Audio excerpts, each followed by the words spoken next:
కసింశెట్టి అఖిల్ గారు కావచ్చు, కొమ్ము శిరీష గారు కావచ్చు, షేక్ గండ్లూరు హఫీజం గారు కావచ్చు, ఇట్లా 6,000 మందిని ఒక్కొక్కరిని మీరు ఎలా సెలెక్ట్ అయ్యారంటే ఒక్కొక్క కథ ఉంటుంది.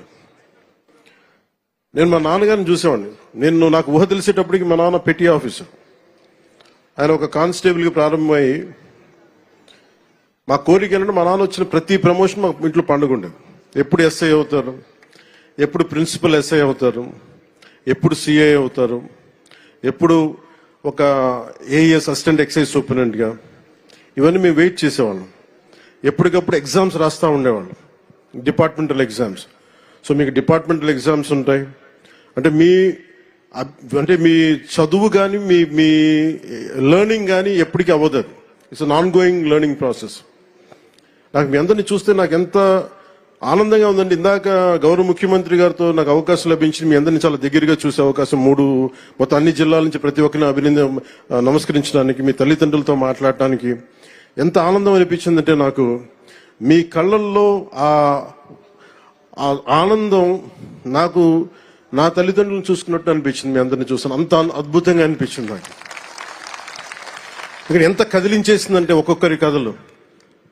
అలాగే గౌరవ ముఖ్యమంత్రి గారు నాకు ఆదేశం ఇచ్చారు ఇందాక, లాకే బాబురావు గారి ఇంటికి, మన గ్రామానికి రోడ్లు లేవు, మీరు ఖచ్చితంగా దాన్ని చేయాలంటే గౌరవ ముఖ్యమంత్రి గారికి నేను ఈరోజు సభాముఖంగా మాటిస్తున్నాను. వెంటనే దానికి రోడ్లు వాళ్ళకి వేసే కార్యక్రమాన్ని శాఖకు నేను తెలియజేస్తాను. అంటే నాకు ఏమి నచ్చింది ఇంట్లో అంటే, మీరు కాకి చొక్కా వేసుకుంటే అది మీ గుండె ధైర్యానికి సూచన. అందరూ భయపడతారు ఇలాంటి బాధ్యతతో కూడిన ఉద్యోగాలు చేయాలంటే. కానీ మీరు ఎదురొచ్చి సమాజం కోసం మీరు చేస్తున్నారు సేవ, సమాజం కోసం మీరు సేవ చేస్తున్నారు.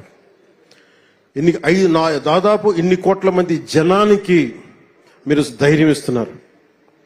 అలాగే నేను మేడం అనిత గారికి కూడా చెప్తా ఉన్నాను, మీకు విధి నిర్వహణలో మీ మీద చిన్నపాటి కించపరిచిన మీ ఉన్నతాధికారులు మీకు అండగా ఉండాలని మనస్ఫూర్తిగా నేను కోరుకుంటున్నాను. ఎందుకంటే ఒక కానిస్టేబుల్ అనే ఒక పదం మీద ఎవరన్నా సరే గొంతు ఎత్తుదామంటే, ఈరోజు మీ అందరి కథలు ఏమి అర్థమైనాయి అంటే, 5 కోట్ల మంది ప్రజలకి, దేశ ప్రజలకి ఒక ఉద్యోగం కోసం మేము ఎంత తపన పడతాం, ఎంత కష్టపడతాం. కేవలం 2 ఆడపిల్లల్ని పెట్టుకొని ఒక వెనకబడ్డ కులాల నుంచి వచ్చిన ఎంత కష్టపడతాం, ఇది ప్రజలకి తెలియచేయడం చాలా చాలా చాలా అవసరం. చాలా ఉత్తేజాన్ని ఇచ్చారు మీరు, చాలా ఆనందాన్ని ఇచ్చారు.